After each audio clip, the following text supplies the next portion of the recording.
Alright guys, Dutch and Mods and Repairs here, working on a 2002 Acura RSX Type S. You hear this hunting going on. And I'm going to show you what we've done to turn that, we can actually turn this on and off. We'll try to explain more in detail why this fixes the issue. It's a vacuum issue for sure. But you see this little cap right here? See this little port right down here?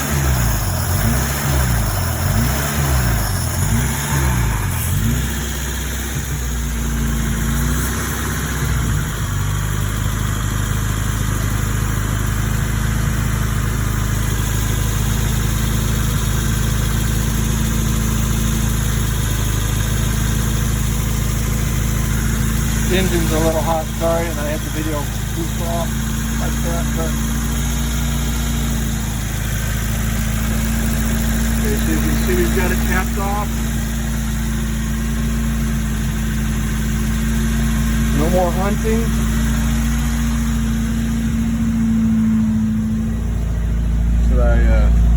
Should let's pop the accelerator once.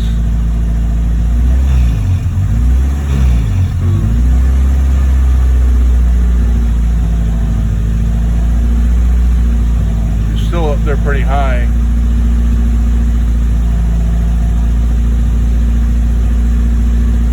Can you just pop it and then let up?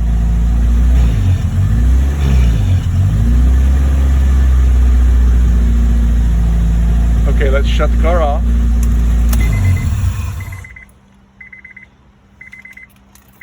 Start it back.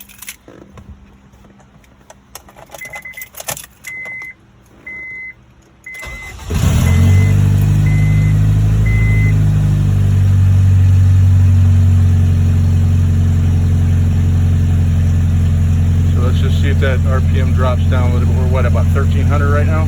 It's already lower than what it was. Right, sure.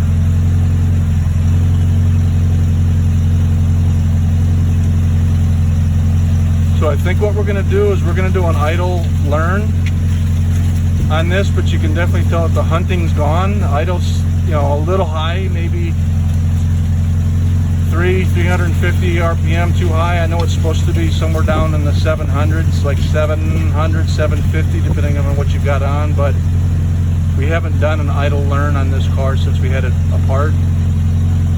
So I'm going to stop taking video at this point, and we're going to do some more fine-tuning on this. So just a little add-on to the surging issue and kind of what was going on in the, at least an RK20 A2, and this is a K24 swap, okay? But you have this, I think this is, they call this an idle air thermal control valve that usually sits right down here, and you can do a delete on that. And like we've said on our homepage, we're going to be transparent with things we do right and things we do wrong.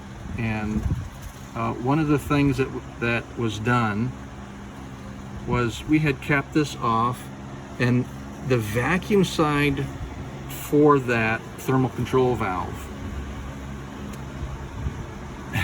again, we're just being transparent here, guys, okay? So please, no slaughtering in the comments.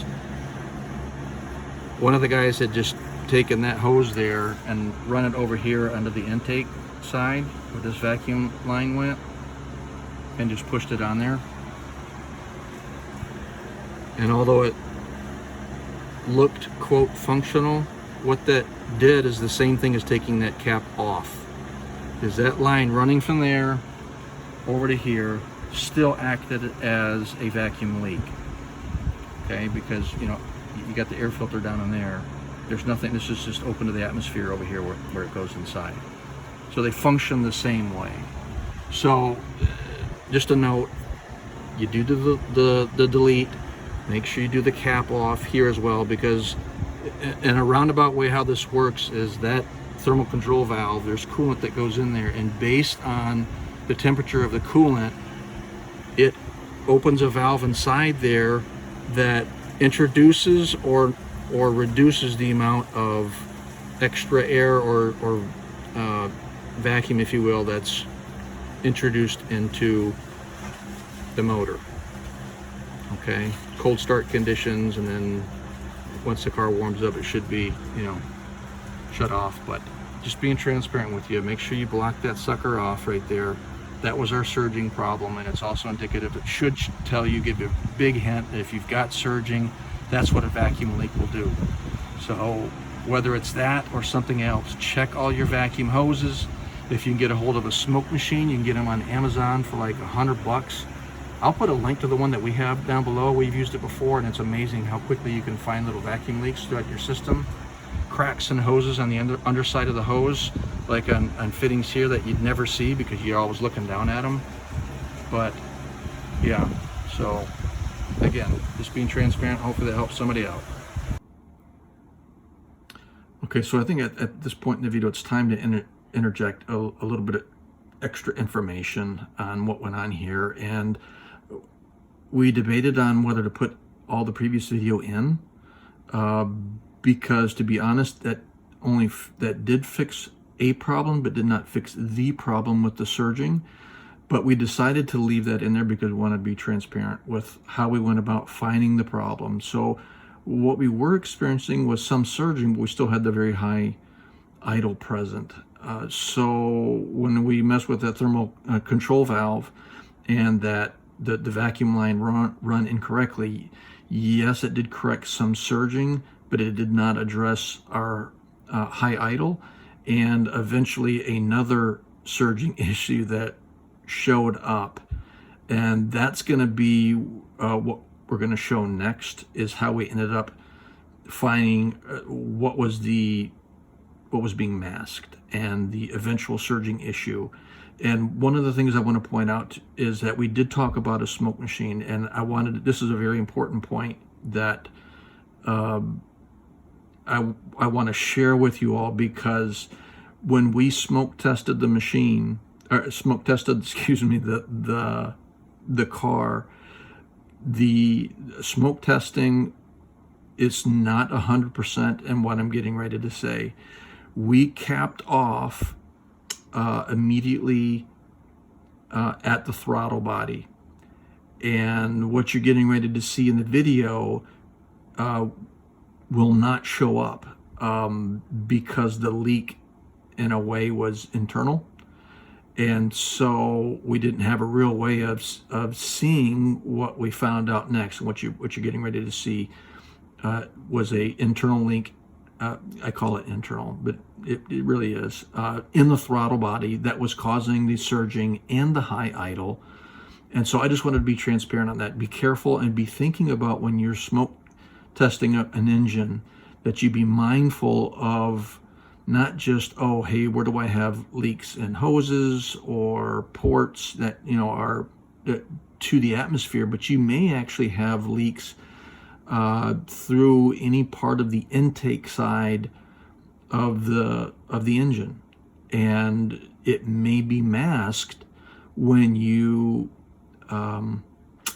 when you plug off at certain points, or you cap off the inlet side of the smoke from one side. You could prevent that, and where we saw it on the throttle body plate itself. So again, just being transparent. Sorry this is so long, but this is really good information, and hopefully you guys are learning something from this too. So let me go ahead and stop talking, and let's get on with the rest of the video. Hey, Dutchman Mods and Repairs here. We're working on the throttle body for a 2002 RSX Type S Acura. And one of the things we're doing, we're still working on this surging idle. And one of the things we've gotten to the point of is where we're going to swap out the throttle body, and I'm going to show you some differences that we've found. So this one here, I'm basically pointing at the sun, and you can see through the throttle body plate there, particularly around the very, very edges.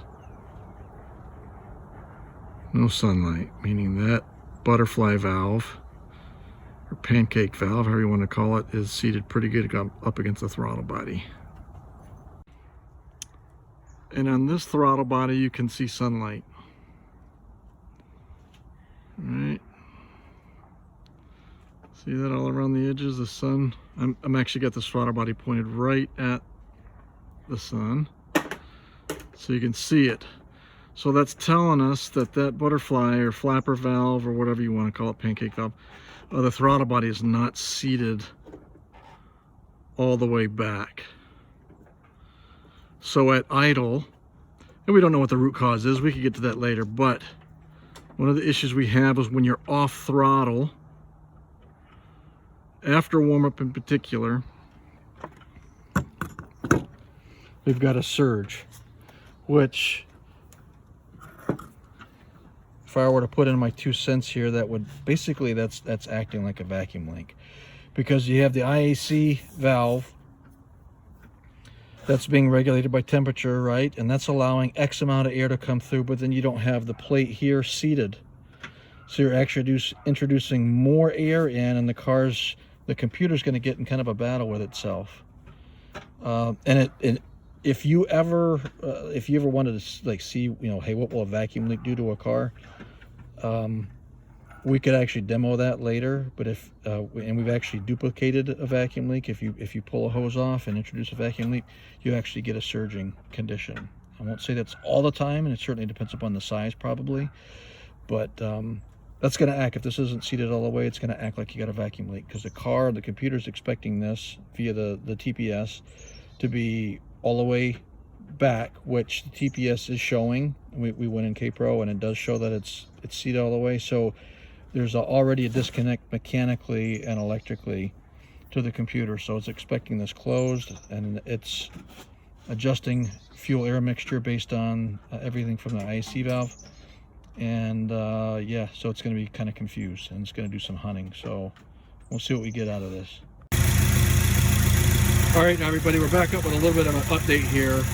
We're going to tag this into some video we took a number of weeks ago, and trying to diagnose and fix the hunting or the pulsating or the revving idle that we had. You would also get it pulling up to stop sign, stop light, traffic light, coming from driving down the road, or just sitting in the driveway after the car. You get up to operating temp and you would just bump the accelerator. So we showed you what introducing a vacuum leak, what that can do. We removed this little cap here, which is part of this coolant flow valve sensor that was here with a tube that came over to the intake.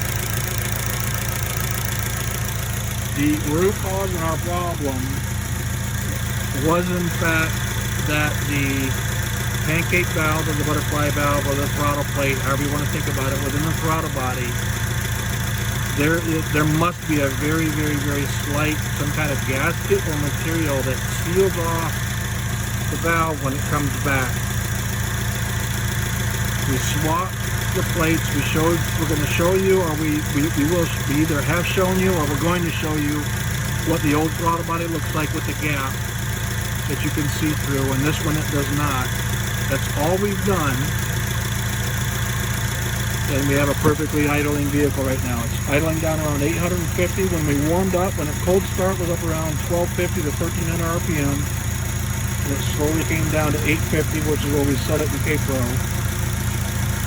We have not had this in 2 months since we did the K2024 swap. What we may have done, our own worst enemies, is we didn't clean. When we cleaned the throttle body, we used like brake cleaner, which is pretty aggressive stuff. We didn't use like throttle body choke cleaner. Lesson learned, right? Be easy with the comments down below. We're passing it along now. Lesson learned. Perhaps we don't know that though, but there's a possibility that somehow affected that sealing material, whatever, around that plate. But this throttle body doesn't have the gap.